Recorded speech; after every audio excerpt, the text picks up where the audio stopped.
President Paul Kagame has been in office for 15 years. With Thursday's Supreme Court ruling, he could be in office for at least another 7 years if elected in the upcoming polls, There are things we want. despite protests from the main opposition. The Supreme Court ruling allows for constitutional changes through a referendum, meaning the people of Rwanda have the final say. And that is where the debate begins. What if the people of Rwanda actually want Kagame to stay in office?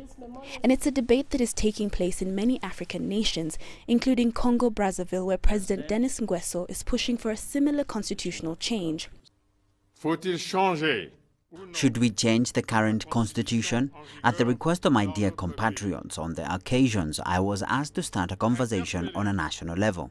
The 71-year-old is said to be eyeing a third term, but only through a referendum. Also following suit is the Democratic Republic of Congo's President Joseph Kabila.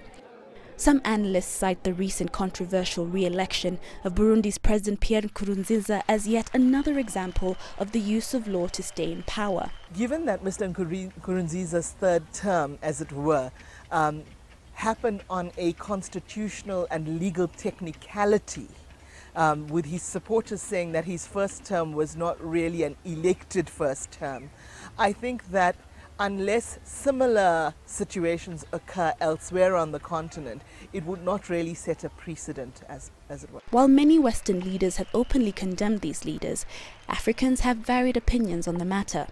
As a citizen of Africa, I am saddened by the sight of our leaders who have duplicitous speech.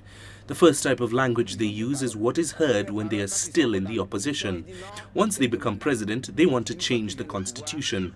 I believe the mentality has to change, and we must uphold the constitution that we ourselves have put together. Sometimes he might know what is right for the country, but the people have the final say because it's their country, so it's their choice. I think to a certain extent it depends on the type of services or their leadership, if it's highly received by the society or not. And definitely if they're doing something good, then they can have another term. But then if they are not, I don't think that they shouldn't. Some pundits believe that Africans may follow a different kind of democracy that doesn't necessarily follow the norms and practice of Western-style democracies. This could reign true if citizens of Rwanda, Congo and the Democratic Republic of Congo vote in favor of their sitting presidents. Catherine Ogunde, CCTV.